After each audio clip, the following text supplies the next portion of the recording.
Manny Diaz is expected to be the next head football coach at Duke. Everyone knew this was coming. If you were watching this show, there was smoke and there was fire, and now it's all but confirmed. What are the consequences of this? Who are the ideal candidates? We're discussing this on another edition of Locked On Nittany Lions. You are Locked On Nittany Lions, your daily podcast on the Penn State Nittany Lions, part of the Locked On Podcast Network, your team every day.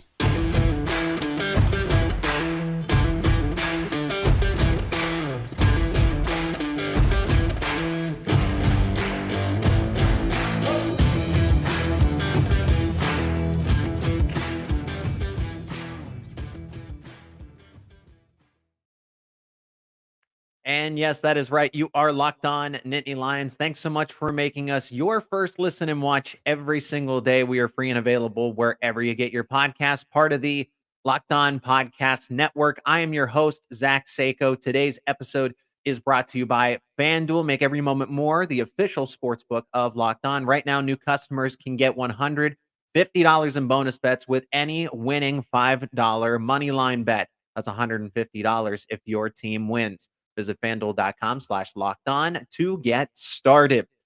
Manny Diaz is all but confirmed to go to Duke. We are discussing that and so much more. The consequences of it. Could coaches go with him? Could players go with him, right? When there's a coaching change, I mean, the transfer portal is open, but could players follow him to Duke? This is a Power 5 ACC school.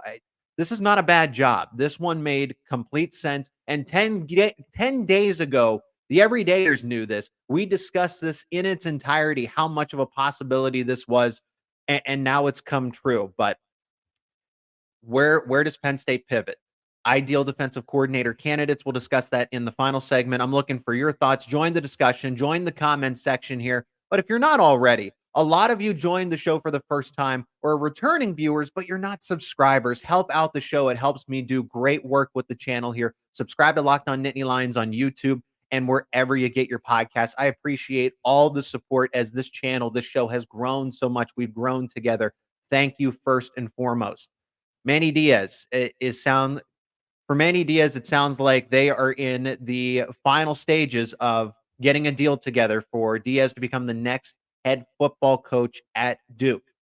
ESPN is reporting that Penn State is going to be losing its defensive coordinator, but it's not official. It's all but confirmed here. Never say never. A decision is expected to be made in 24 hours. So I want to get the reporting right as we sit here on Thursday, December 7th, later on in the afternoon, going into the evening with this live show here. So there is a chance that maybe Penn State, Pat Kraft, James Franklin can convince Manny Diaz otherwise. But I think this is a done deal here. I think this was brewing for a long time. We discussed it. We discussed it on the show in its entirety. And I laid out a bunch of reasons why Manny Diaz was going to leave Penn State for the Duke job. He's familiar with North Carolina. He coached at NC State at the beginning of his tenure, beginning of his coaching career from 2000 to 2005. I get it. That was a long time ago, but there is familiarity. It's not like he's walking into a very strange situation. He's coached in the ACC, right? He's been a Power 5 head coach. He's coached in the ACC. He was the head coach at Miami of Florida. So there it is again. He wanted to be a head coach, and we've known this all along. He was fired. He was let go, maybe not necessarily the right way at Miami, but there was this, I don't want to say a revenge mentality, but Manny Diaz certainly had head coaching aspirations once again, and he's been upfront about that. James Franklin knew about this. Penn State knew about this as well. And for Penn State, I think that they had a plan all along, but I'm gonna discuss the consequences of it, of why Manny Diaz taking the job and all the ramifications from it. But he wanted to be a head coach again, so there's the prestige. He also gets a raise. Penn State is not going to match a head coaching spot dollar for dollar. You can only pay your assistants. You can only pay your candidates so much more money in this case. And Penn State just you could like I said, they've been competitive with the coordinators. They've been competitive with like they were able to match. They were able to outbid other schools for the likes of Andy Kotelnicki. But when it comes to a head coaching job, Duke's going to be able to pay more. They're going to be able to pay $4 or $5 million. Does Penn State really want to do that for an assistant? I don't think any program would. So it makes sense that Penn State is not going to do that. Duke is not a bad job. Duke is not a bad job. Everyone says that this is a step backwards for him. It is not a head coaching job. It is a head coaching job. Yes, it's a basketball school, and I think maybe Manny Diaz has expected that. Maybe there's a little less pressure on Manny Diaz to take this job because Miami, everything's you're in the limelight. The spotlight. This is Miami of Florida has a lot of pressure, a lot of expectations. And for Duke, I feel like that's a little relaxed. You can go about your business, you can do things that you want to do without the exterior pressure. Now, of course, you need to perform. If Manny Diaz is going to put together 4 and 8 seasons at Duke, he's going to be let go faster than he was welcome on board. But look what Mike Elko was able to do at Duke in 2 seasons. I think that's the thought process here. Manny Diaz could have waited. Manny Diaz could have stuck around at Penn State for another year and said, all right, I'm going to take the chance that a Big Ten or an SEC job opens up for me. But look at Kurt Signetti at James Madison. Look at Mike Elko at Duke. Smaller head coach. Because yes, Duke is a smaller head coaching job in terms of the level, in terms of the prestige. But it's still Power 5. Same thing. James Madison moving up into Division I FBS football, right? These are smaller head coaching jobs, not as well respected, but look where they launched the respective head coaches just a year ago, just going into this offseason. Mike Elko now heavily compensated at Texas A&M after 2 years at Duke, and Kirk Signetti moving to the Big Ten and taking the Indiana Hoosiers job. That's really where the evidence lies. Manny Diaz sees that and says, okay, if I do my time at Duke for 2, maybe 3 years, I could get back into the SEC, the Big Ten, or see a significant pay raise when all said and done. And it made so much sense. We talked about it on the show. We outlined it, where the smoke was. There was plenty of fire in this case. I wish Manny Diaz nothing but the best. I really do. I think that this one, I think he's going to succeed here because he's had that experience now. He's coached in the Big Ten. You had your opportunity to fail. And that's the biggest place to fail at, right? Miami of Florida. You had your opportunity to take those learning experiences with you. So no wonder Manny Diaz was one of the top candidates for the Duke job opening. No wonder Manny Diaz is interested, and no wonder he is all but confirmed to take the job in this case. I appreciate everyone joining the live show. We are going to check in on your comments and thank you for joining the discussion. But now Penn State has to pivot here. There are consequences from this. Manny Diaz is well respected. He is well liked. The assistant coaches like him. Players like him a lot. What about the timing of this? Penn State went out right away and was able to hire Andy Kotelnicki. Well, a couple weeks later now, Manny Diaz is leaving. How did they adjust? What was the plan? And let's take a look at the comment section before we go to break. Anthony says, howdy. Anthony, thanks for tuning into the show. And from Penn Stump 1979, I'd like to hear your thoughts on which assistant coaches might go with him. Basically, are any of them more loyal to Diaz than Penn State and Franklin? That's a good question. I appreciate that, and we're going to discuss that in the second segment. Wolf of Wall Street, I'm not leaving moment. Potentially here, right? The decision is expected to be made in 24 hours. I see him taking it. It's 99% of the way there, but you never know. Will he coach in the bowl game if he's still on Penn State staff? If he's going to Duke, he's going to be leaving and introduced as the head coach as soon as possible. He's got work to do down there. So more of a show me the money moment. I mean, everyone wants to move up in their career, advance in their career, right? I don't think it's about the money. I really do think it's more of a head coaching opportunity once again, and to prove himself right. Manny Diaz thought of himself as a really good head coach, and what? And everybody thinks that Manny Diaz can't do it, that he is not a good head coaching candidate. This is an opportunity for himself to prove that he is not to prove the naysayers wrong, but to prove himself right. Fans love Diaz more than the car salesman. I think I know what that means, a reference to James Franklin. Steven says this is no big deal. Did a great job. Just time to find a new defensive coordinator. It happened before, and it's not going to be the last. Penn State knew this. Penn State was not blindsided by this. They were not surprised by this going into the offseason. It was going to be the I will say this. I think Penn State knew that the worst case scenario was 2 seasons. Best case, most ideal scenario would have been 3 to 4 years, because now you're going into the college football playoff expanded to 12 teams. Now you're going into the Big Ten Conference, which has expanded. You don't want to be making all these coaching changes. You're the next people right underneath James Franklin going into the biggest seismic shifts in all of college football in a long time, right? You don't want to have to be doing a makeover of your staff and having to really work the transfer portal when now you have Oregon, Washington, USC, UCLA, the opportunity to make a college football playoff, host a college football playoff game, or maybe even crack the top 4, because this team is extremely talented going into 2024. And now you got to focus on, instead of keeping the ship afloat, everything status quo. Now you got to be running down and making sure you batten down the hatches in this case. In an off season where the stakes are higher than ever, Penn State's changing not 1 but 2 coordinators potentially here, because since the deal is not official, I can't say that it actually is. Got to wonder if this or Franklin lacks the funds for the OV hire. I don't think it's a matter. A head coach. Everybody wants to be a head coach. Some certain coordinators don't. They like handling their business as an assistant. I think there's some that would never actually take a head coaching job, because it is a lot of responsibility. But most of these people, and Manny Diaz was never shy about it. This is more about being a head coach than getting a $1 million raise. That certainly helps.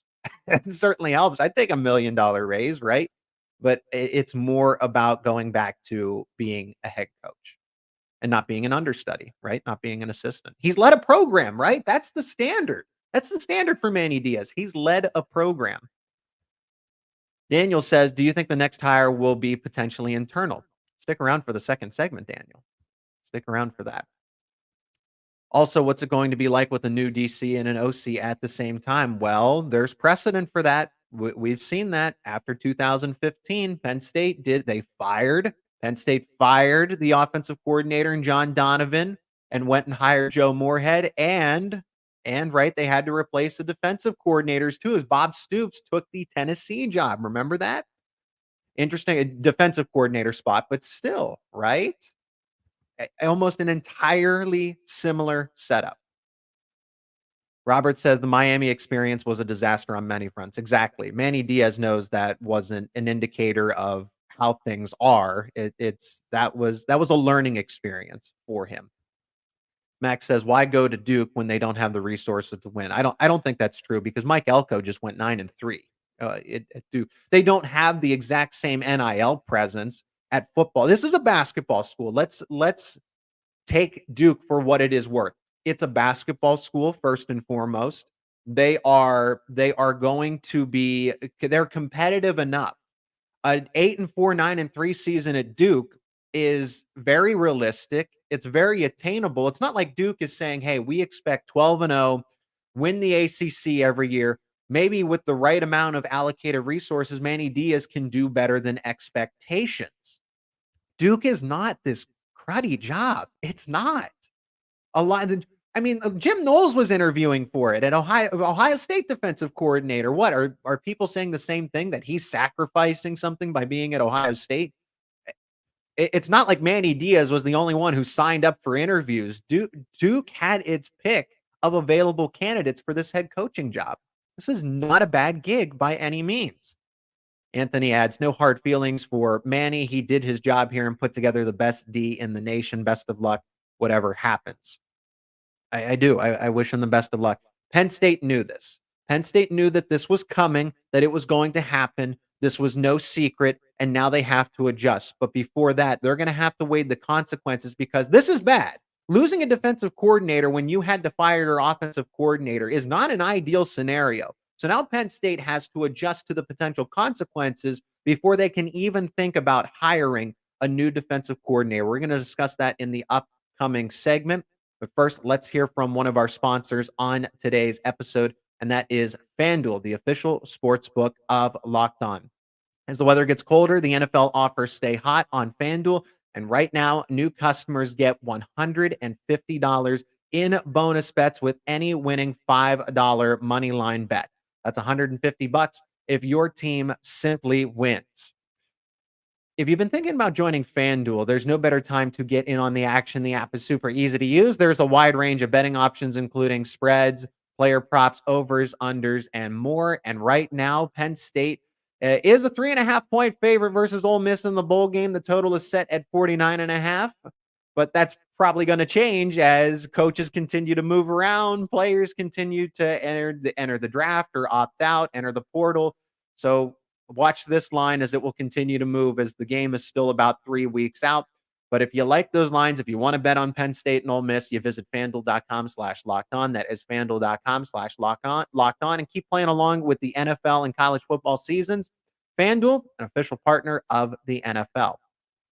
And the Locked On Podcast Network is proud of this one, launching the first ever national sports 24/7 streaming channel on YouTube. Locked On Sports Today is here for you 24/7, covering the top sports stories of the day with the local experts of Locked On, plus the national shows covering each and every league. Go to Locked On Sports Today on YouTube and subscribe to the first ever national sports 24/7 streaming channel. What are the possible consequences of Manny Diaz accepting the Duke head coaching job? We'll start with this. Manny Diaz could take coaches with him. And I will go on the record right now that this is a significant, strong possibility. If Manny Diaz offers a full play caller, offensive coordinator spot to either one of Ty Howell or J1 Sider, they will most likely accept. They have had their opportunity as co-offensive coordinators at Penn State. And I'm not saying they were shunned. I'm not saying they were left behind when Penn State went outside to hire Andy Kotelnicki. Kotelnicki, at this point in time, is the better offensive coordinator candidate than either of those two because of the experience. He's been an offensive coordinator. He's been a play caller now for over a decade, right? And for the first time, you're calling plays at the Big Ten for just a couple of games, and you call them against the likes of Rutgers and Michigan State. That's enough to put you in the conversation, and you've been around Penn State staff for a long time, but it's not enough to land you the Big Ten Penn State offensive coordinator full-time play calling duties. So if Manny Diaz, he's another guy that is very good at building strong relationships. That's why he was able to come to Penn State and have the impact that he had. But now if and when he goes to Duke, right? It's all but confirmed here. He's going to have an open offensive coordinator spot. Maybe he has some other relationships with past coaching stops that he'll be able to bring in. But I got to think that J1 Sider and Ty Howell are on his short list to be the play caller, to be the full offensive coordinator at Duke. And Sider and Ty Howell would not be wrong for accepting that spot. No, they wouldn't go together. This wouldn't be a package deal. I don't think that's going to happen. If I think anybody is going to be hired, it's going to be J1 Sider. I would think J1 Sider is the first candidate that Manny Diaz is going to look at for that Duke offensive coordinator spot. J1 Sider is a former quarterback. He's an excellent recruiter, right? If you really want to kill two birds with one stone in this case, you knock out your recruiting goals and your offensive coordinator goals in one hire, and that's what J1 Sider is. J1 Sider doesn't have any more upward mobility at Penn State. That is a huge consequence. My biggest concern is that J1 Sider does in fact leave to take a potential Duke offensive coordinator spot. I will go on the record, and I hope I'm wrong. I hope I'm wrong, but my prediction is that Ja'Juan Seider is the offensive coordinator at Duke and follows Manny Diaz. Ty Howell could be another option if somehow Penn State is able to convince Ja'Juan Seider that if you bide your time, if you wait here, Andy Kotelnicki takes a head coaching job or goes to the NFL or something like that, you'd be the next guy since you've called plays, since you're the co-offensive coordinator. But I just don't see any more upward mobility in the near future for Ja'Juan Seider. He's kind of maxed everything out. He can only add so many titles. He can only prove how good of a recruiter he is for so long. Eventually, he's got to move up as well. It's the same thing with Manny Diaz. Manny Diaz was never going to be the defensive coordinator forever. Ja'Juan Seider is not going to be the running backs coach forever. At some point, he's going to want to move up. He's not going to settle. Could Manny Diaz take players with him? It's a possibility. Remember this, he's the linebackers coach as well. No, I'm not implying that Kobe King, Abdul Carter, all these guys are going to jump into the transfer portal. That's not what I'm implying at all. But I think about players that he has recruited in the past. Tony Rojas. I'm not trying to you have to be aware of the situation. Guys who committed to Penn State because of who they were going to be working with, in Manny Diaz at the given time. Don't tell him Manny Diaz isn't going to say, all right, well, I'm taking the Duke head coaching job and now I'm going to leave the roster alone. Maybe there's a mutual respect between him and James Franklin, but you can't tell me that there's not going to be conversations had about what opportunities are available. Kavion Keys, Tony Rojas, some of those younger linebacker prospects that were recruited and committed to with Manny Diaz. It's not out of the realm of possibility. Here are the players' takes on it, just to give some perspective. No indication that they're leaving, but the players, what I'm getting at is the players clearly liked Manny Diaz. They did. Denai Dennis Sutton posted on X that this essentially was expected. He said, quote, no surprises. Jalen Reed just posted a bunch of nervous grin emojis. Those aren't any indicators that these guys are disgruntled. They're going to enter the transfer portal, but it is upsetting because Penn State knows how competitive it could have been going into 2024, and Manny Diaz is leaving. I am all for coaches doing what's best for them. Same thing with players. If you think the best option's going to the NFL, if you think the best option is going to another school and getting a fresh start, by all means do it. But you can't argue that the players did not like Manny Diaz and aren't hurt by this. It's not coming. I don't think it's coming as a surprise, but it's, coach, if you could have stuck around for one more season, we could have built something great here. It's a shame that you're taking this other opportunity now. The players did not want him to go, obviously. Remember, he coaches the linebackers too, so just be aware of that in the short term. But those players that aren't necessarily playing as much at Penn State right now, and we've heard so much positive conversation about a Kavion Keys. Kavion Keys is not from Pennsylvania. I think he's from Virginia and would move closer to, he was being recruited by North Carolina. Penn State had to out-recruit North Carolina. Okay, so if that was one of his top choices, Kavion Keys is already comfortable with the North Carolina area where Duke is. Where there's smoke, there's fire, right? The timing of all of this, the timing of this move from defensive coordinator Manny Diaz, it hurts because Penn State, by firing Mike Yurcich in the middle of the season, they were able to begin the due diligence of going through and assessing ideal offensive coordinators. Andy Kotelnicki happens because you were out in front and able to go past other schools that were vying for his services, or Kansas that was trying to retain him. Manny Diaz, albeit it is only 2 weeks later since Kotelnicki happens, but Mike Yurcich was fired in the middle of the season. That was almost a month ago, and look how quickly Penn State turned around. But look how many moves have been made that maybe Penn State is thinking about, well, if Manny Diaz takes the head coaching job a little sooner, what happens? And I'm not saying you push him out the door to say, all right, we need our next guy. We need our next guy. You fight for the guy to try to retain him. That's what Kansas did. But this is where it's going to lead to my next prediction of who Penn State will make as the defensive coordinator, as we'll discuss that in the third segment. But D'Anton Lynn, former Penn State defensive back, 2008 to 2012. Lynn was the architect of a top 5 UCLA defense. Top 10 at a very minimum. The analytics say so. They had the number 2 rush defense in the entire country, which would be great for the Big Ten. And USC picks him up.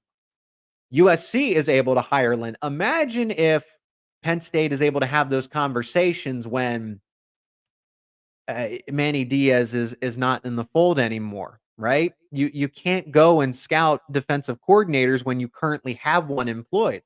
D'Anton Lynn would have been my top choice, would have been a home run hire to go along with Andy Kotelnicki. Lynn, the architect of that UCLA defense, a Chip Kelly defense, right? And Lynn made them look really good. That's an offensive-minded guy. And Lynn took them top 10 at a minimum. The analytics had them as top 5. UCLA in the Pac-12 too, right? The Pac-12 is full of offensive juggernauts, and UCLA put together that kind of defense. And now USC gets them, and great. USC's coming to the Big Ten. Another one, Elijah Robinson. Elijah Robinson, interim head coach at Texas A&M, now just accepted the defensive coordinator job at Syracuse. This would have been another home run hire because he's an excellent recruiter. I think he recruits better than Manny Diaz, former grad assistant for Penn State. Both of those guys made a lot of sense. Those are your 1A and 1B. You could have a case for either of them, and they've already been picked up. They already have new jobs. And what are you supposed to do? You're supposed to convince D'Anton Lynn to leave USC to come to Penn State when he's already signed on as the defensive coordinator, already had his introductory press conference. Same thing with Elijah Robinson. You had your experience as the Texas A&M head coach, interim head coach, when Jimbo Fisher was fired, and Fran Brown offers you the job. Fran Brown works quickly. I've had 2 episodes now devoted to talking about the impact that Fran Brown will have on Penn State, and not once but twice he's already undercut Penn State here by taking away Ahmad from Penn State as a recruiting coordinator and a recruiting analyst, and making him the recruiting coordinator at Syracuse. And now this is a bit of a chess move, right? Hiring Elijah Robinson in this case. No, I don't think Fran Brown makes that hire at Syracuse to say, well, I don't want Penn State to have him, so I'm going to have him. But look how quickly Fran Brown has already had an impact on what Penn State wants to do. And everyone told me I was crazy for thinking that wasn't a good hire, or for thinking that was a bad hire or something like that, along the lines of that I was overrating the hire. Fran Brown is a problem, not only in recruiting, but look at the decisions he's made by taking Ahmad away from the recruiting staff and now Elijah Robinson off your defensive coordinator board. So now I have my prediction based on those ideal candidates going away for Penn State. Who's left? Who will Penn State hire? I know who it's a prediction, but I'm very confident of who they are going to make as the next defensive coordinator. I will discuss in just a moment. Let's go back to the comments and hear from you in this discussion. You're part of the discussion. You are part of the discussion as well. And I got to catch up on my comments here, as I took some of them after the first segment. Let's look at them again in the second segment. And I think I looked at this one. Do you think the next hire will potentially be internal, Terry Smith or Anthony Poindexter? I got an answer for that coming up. Stay tuned. And we already looked at that one as well. And that one. And here's one from Robert. I was rooting for Jim Knowles. So was I. I thought Jim Knowles was the perfect candidate to go to Duke. If Penn State knew this was coming, then they already know the consequences. Likely they already know what they want to do. Exactly. I'll discuss that in the next segment. Is there a possibility that guys decommit because of Manny Diaz leaving? Yes. Yes, because signing day has not occurred yet, early signing day. There is a possibility of that conversation. Let's just say this. Conversations will be had, and Penn State is going to have to work overtime to make sure that they're still committed to Penn State and not just Manny Diaz. I don't see one kid going. I hope so. I hope those guys stay committed to James, because look at what happened. We speculated the impact that Mike Yursich had on the likes of Drew Aller and Bo Pribula and Jackson Smolik and even Ethan Grunkmeyer, right? Because he was able to identify all of that talent and get them to commit to Penn State. But they're staying committed to Penn State as the institution, the football program, and James Franklin. That's but you can't tell me that Manny Diaz isn't going to try to re-recruit the players that he's already recruited to Penn State and build a relationship with to go to Duke. You can't tell me that. Yeah, and we heard how competitive Penn State was going to be this season too. If you're talking about in regards to being I mean, they were a college football playoff contender to start, but Michigan and Ohio State improved as well. Penn State, the only two losses they had were to college football playoff contenders. They were a competitive team. Their win total was set at 9.5. They got 10 wins. They went over it. It's not like everyone had them at 12-0 and then they went 10-2. Bro, they don't go to the draft because they want to come back. James Franklin is great at retaining his players. Penn State also has conversations that they encourage players to go to the draft. They encourage them to go to the draft. If the opportunity is there, they tell them to. They want what's best for the players. They will be honest. They will tell you to go to the portal. They will tell you to go into the draft. They will tell you to stay and think that you need 1 to 2 more years of development. They are honest and blunt with you. If this was likely a possibility, then Penn State should have made some calls just in case. They had a plan. I'm going to discuss it in just a moment. Franklin is the recruiter, the CEO plug and play with coaches and players. Exactly. This is James Franklin's. James Franklin is very good at adjusting on the fly. You don't think James didn't know that he was going to be a head coach? Come on. I've been saying that this whole show. I don't think James Franklin is aware of much, to be honest. All right. How about let's talk some actual football, right? That's fine if you think that. Yeah, that would have been dumb calling guys behind Diaz's back with him still there. I'm glad you agree. I'm glad you see it that way. What up and happened last year with our defense? I assume you mean defensive line coach. We were already in talks when he was going to the NFL. Potential. We only know what's available to the public, right?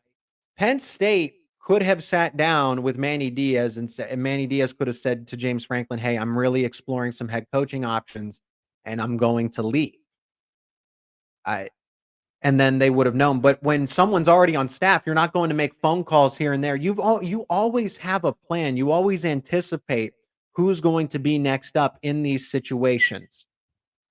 But in the upcoming segment here, there's the list of coordinators that are because Lynn and Robinson are now off the board. Who makes sense for Penn State that is available? Well, I got 5 of them here that are potential candidates and strong candidates for Penn State to promote, including my pick to be the defensive coordinator, my prediction, and my seal of approval, who I think Penn State gets the most out of if they make this person the next defensive coordinator. We'll discuss that in just a moment. Let's hear from another one of our sponsors on today's episode, and that is PrizePicks. PrizePicks is the largest independently owned daily fantasy sports platform in North America. They are the easiest and most exciting way to play DFS. It's just you against the numbers. Instead of battling thousands of other players, including pros and sharks, you pick more than or less than on a 2 to 6 player stat projection and just watch those winnings roll in. If you have the skills, you can turn $10 into $250 with just a few taps. PrizePicks is really simple to play. You can make your picks and submit your entry in less than 60 seconds. Quick withdrawals, easy gameplay, as I've mentioned. An enormous selection of players and stat types are what makes PrizePicks the #1 daily fantasy sports app. And with the PrizePicks reboot policy, your entries stay in play even if one of your players gets injured. For NFL games, college football top 25 matchups, if you have a player that exits the game in the first half and does not return in the second half, that player is then rebooted. PrizePicks is the only daily fantasy sports platform with injury insurance. So now what do you got to do? You go to prizepicks.com/lockedoncollege and use promo code lockedoncollege for a first deposit match up to $100. That is prizepicks.com/lockedoncollege. Use code lockedoncollege for a first deposit match up to $100. PrizePicks, daily fantasy sports made easy. And in this final segment, let's discuss now the replacements, ideal candidates to take over for Manny Diaz if and when he accepts the Duke head coaching job. It's not official yet, but it looks like the terms are being finalized here. I got 5 candidates since my 2 home run hires outside of the program, Deanton Lynn and Elijah Robinson are off the board. You could still make a push for Elijah Robinson but I don't think since he just accepted the defensive coordinator spot at Syracuse, I don't think that he's going to turn away from them to come back to Penn State. But it would have made a lot of sense if he was still available. Same thing with Lynn leaving UCLA to go to USC. Those two would have been out of the park, my seal of approval. But you can only look in the past so much. You got to look towards the future here. My pick and my prediction to take over as Penn State's next defensive coordinator is Anthony Poindexter. This one is the move to make. He's been on staff for quite some time now. He's familiar. He's the co-defensive coordinator already. So he's second in command to Manny Diaz. That means he has the second most influence. That means he's designing the game plans. He's a former defensive coordinator in his own right. He's been working closely with the secondary. And Penn State secondary has been really good the past few seasons. He was almost hired away by his alma mater. So he's viewed already as a head coaching candidate at the Power 5 level. The fact that this is all the evidence that I need to see here, you have to read in between the lines with these cases. The fact that Anthony Poindexter, who was rumored to be an all but done deal to go to Virginia here, his alma mater, and he turned it down to return to Penn State as an assistant coach, tells me the conversations that were had behind closed doors. Penn State knew that Manny Diaz was going to leave in 2 to 3 years. James Franklin probably had an honest conversation. If and when Manny Diaz accepts the job, you will be the next defensive coordinator, and we are going to hire internally. Penn State probably worked overtime to keep him around for this exact reason. And here we are. So Anthony Poindexter, in my opinion, will be and should be the next defensive coordinator. You don't miss a beat. This also covers some other spots too. This checks some other boxes. The players that are upset, that are disgruntled, you keep player morale, you keep staff morale at an all-time high because Anthony Poindexter is already on staff and has all of these great relationships. He knows the team. He knows the players. He's already working with them closely. If you go and hire outside of the program, outside of the system, once again, who knows what assistant coaches could leave? Who knows what players could leave in the transfer portal? You basically put a lot of that to rest by promoting Anthony Poindexter within. So I don't think you go outside. If Penn State does in fact say that James Franklin wants to, and look what happened last time, 2015. In 2015, Penn State went outside to go get Joe Moorhead from Fordham after they fired their offensive coordinator and John Donovan, and Bob Stoops leaves for the Tennessee defensive coordinator job, and they promote within and make Brent Pry the defensive coordinator. That's all I'm saying. It's a weird deja vu, folks. It is really strange. So my pick is Anthony Poindexter. I not only predict him to be the next defensive coordinator, but this is my choice who I would pick to be the next defensive coordinator for Penn State. I already made my case for Elijah Robinson, but he is not available, and I don't think he's going to turn over because that would look really bad. You don't sign with the program. You do. We've seen Josh McDaniels do it in the NFL, right? We've seen him agree to be a head coach and then say, "No, I'm going to stay," or I'm going to leave. I'm not going to accept it. That's a really bad look, and I think Elijah Robinson has too much self-respect and mutual respect for the staff he's joining at Syracuse to do that. But here are some other realistic options if Penn State is going to go outside of the program again, like they did with Andy Kotelnicki. Someone who has been brought up a lot is Zach Arnett. Mississippi State going through some coaching changes here. He was the defensive coordinator at Mississippi State with the Bulldogs from 2020 to 2022. This one doesn't make sense to me because he's coached in the SEC a long time. I mean, and doesn't really have a lot of connections to Penn State in the Big Ten. Now, Manny Diaz didn't really either, but it seems like James Franklin and Manny Diaz already had a connection because of his time in the SEC, or in the time being down south, being at Vanderbilt. But I think because Arnett has a similar style to Diaz, of that attacking style, from what we know, from what we've seen. It's an aggressive defense. How much do you want to change? And that's why Poindexter makes a lot of sense, because Poindexter is already coaching a defense that's attacking style in nature. He doesn't have this different style of defense that is going to completely reinvent the wheel. He's just going to pick up where Manny Diaz left off. So Poindexter, more the case for him to be the next guy. But Arnett fits the theme. I also worry about this too. Arnett's probably going to be in the same boat of looking to be a head coach at some point in time. And so is Anthony Poindexter. But I feel like Poindexter would stick around for 3 to 4, 5 years.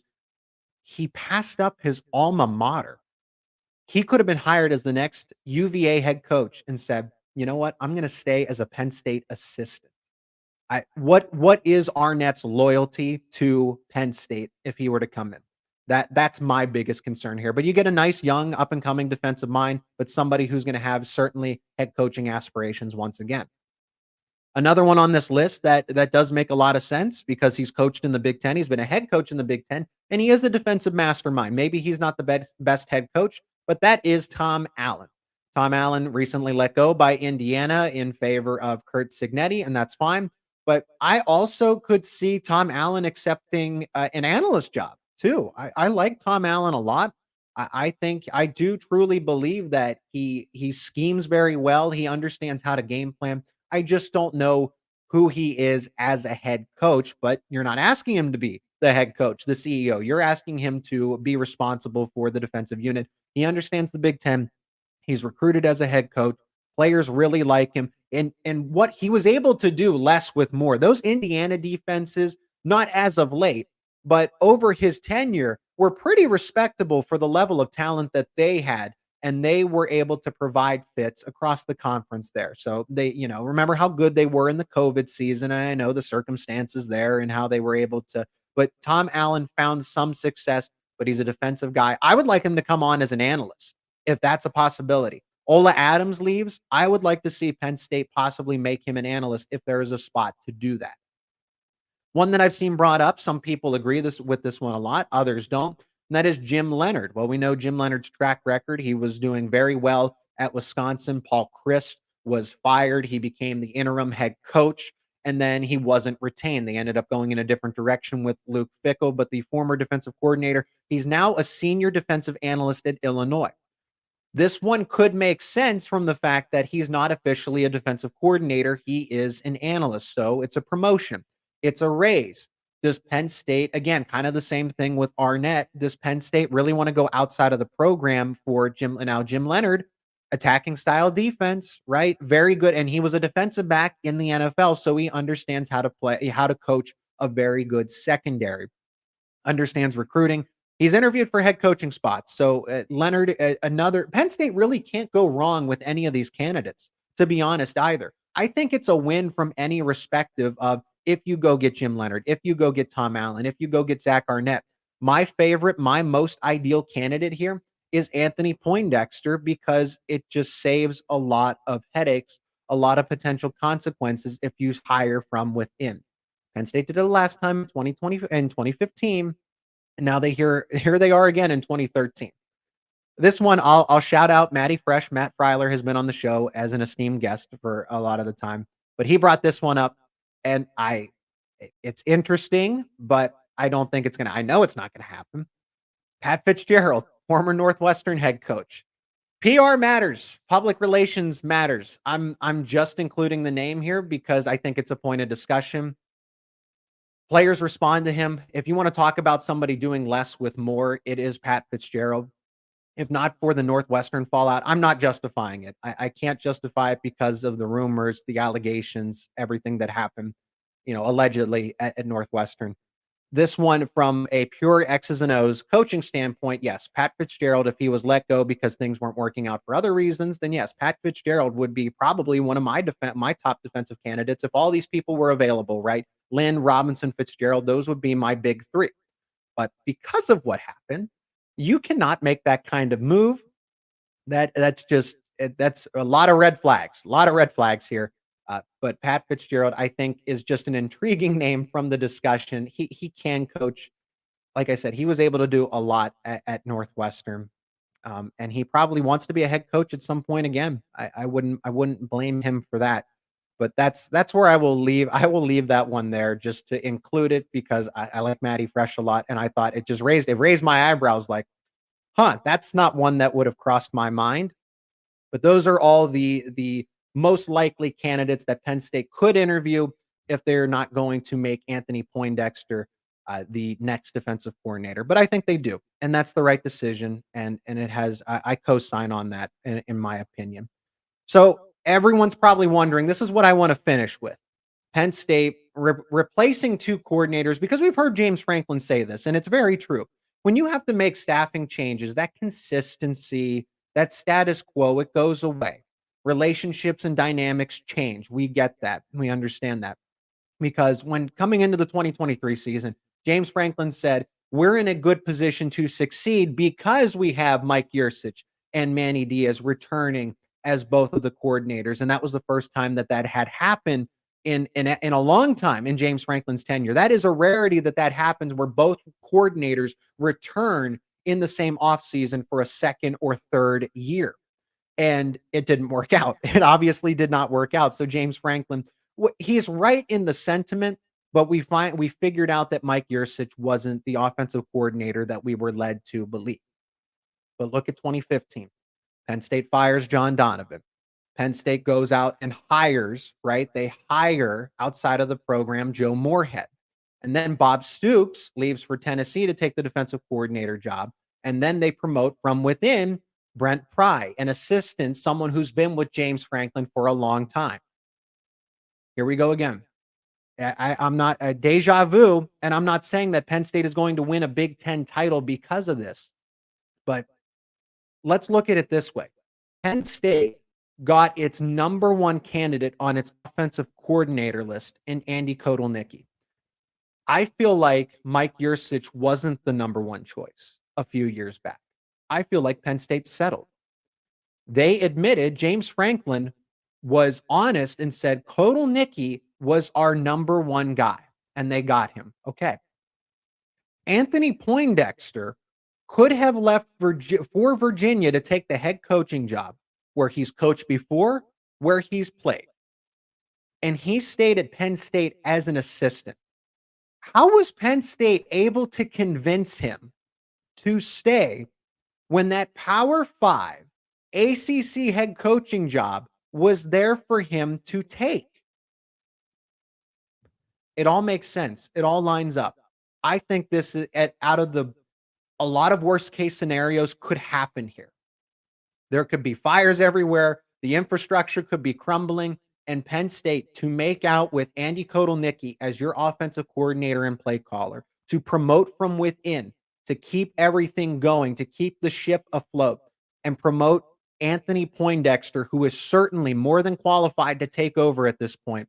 Penn State is still in a really good spot to succeed for 2024. They are setting themselves up nicely under the circumstances. I don't think it's 2016 all over again because you're getting the Big Ten expansion, right? This is going to be the toughest schedule, at least in my recent memory, right? And I'm young. I'm in my late 20s, okay? So I don't remember all the past decades of Penn State football.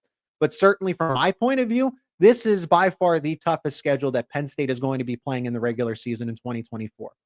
And the fact that you get Kotelnicki, an improvement over Mike Yurcich, and Anthony Poindexter, who isn't maybe could be described as an improvement over Manny Diaz, but it's certainly not a drop-off.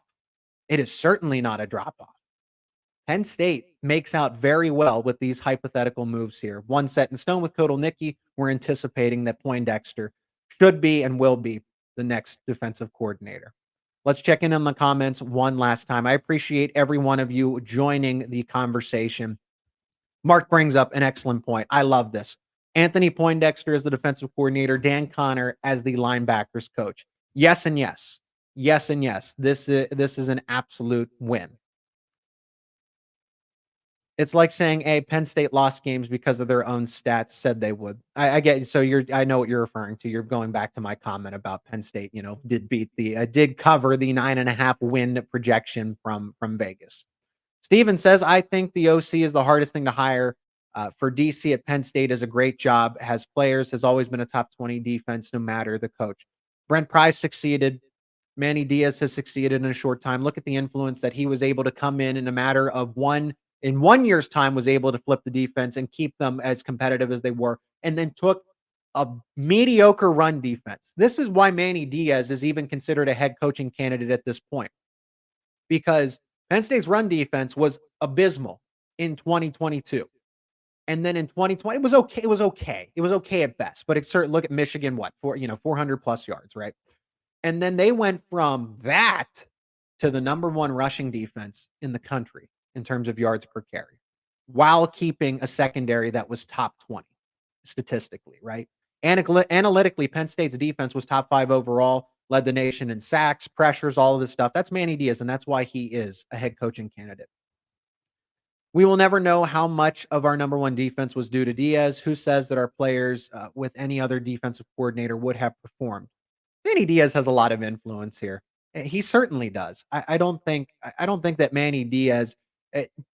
It's the yin and the yang, right? It's both parts succeeded. Penn State had a lot of really good players, right? Chop Robinson. That's why it's a team. That's why it's a program. That's why you have James Franklin, Manny Diaz, Drew Aller. All these things come together to make a better team, to build a program. That's why you have staffs. So the guys that go out and recruit and build these relationships, and James Franklin able to identify talent alongside of these guys, and then bringing in those players so that those players can be coached to their full potential. It's the recruiting staff to go get Deni Dennis Sutton, a 5-star, and keep him from committing to Georgia, to get Chop Robinson out of the transfer portal when he doesn't really have the type of career that they thought that he would have at Maryland. And you're able to convince him to go to Penn State, change his position, and look at what he's blossomed into, right? To go into the state of Michigan and get Kobe King, Kalen King, Jalen Reed, right? All of those things, the recruiting coordinators, James Franklin as a head coach, and then getting Manny Diaz to come in and then coach that talent. It's the sum of all of those things. It's not just one person or another person or the player. The players need direction too, especially at the college football level. In the NFL, you can go a little rogue because you've been around football for a long time and you know what's what. But these guys are still learning the game and the nuances of life because they're young men. They need strong influences as their coaches. So Penn State's defense would not be what it was without Brent Pry or Manny Diaz. And the players deserve a lot of credit, but coaching, especially at the college level, is more impactful. And you have to be really, really good at it, because I feel like NFL players can make up for those shortcomings. But you see, when coaching's bad in the NFL, the teams aren't successful either. But my point is, college football players need coaching more than NFL players do. We'll finish up with this. Thanks for Manny Diaz. I think he'll win us 6 to 9 games a year, which is what we want. I think that comment is about, that's a Duke fan saying that they're going to get a good head coaching candidate, and they will. Manny Diaz, I think, learned from the mistakes at Miami, was able to to perfect his craft at Penn State, in the Big Ten, more importantly as well, and then learn from what James Franklin is doing as a head coach. And he's going to take elements of all those things and work his way the way that he wants to in leading the program at Duke. A long-winded Locked On Nittany Lions live. I appreciate each and every one of you joining the conversation, commenting. I appreciate these discussions. This is your show as it is much of mine. Help out the channel. Keep up with everything that we do here on Locked On Nittany Lions, your daily podcast for Penn State football, men's basketball. We'll be talking about that soon, but we've had so much news come out about Penn State football that we can't just put those conversations to the side. Penn State basketball will have its turn as Big Ten play opens up. They went to overtime against Maryland. I understand that. But for all that and more, become an everydayer. Subscribe to Locked On Nittany Lions on YouTube, wherever you get your podcasts. Help out the channel. I appreciate the feedback, the comments, the discussion. Like the episode as well. Share it with friends and family for more Penn State football content and all Penn State athletic content. Keep it right here on Locked On Nittany Lions.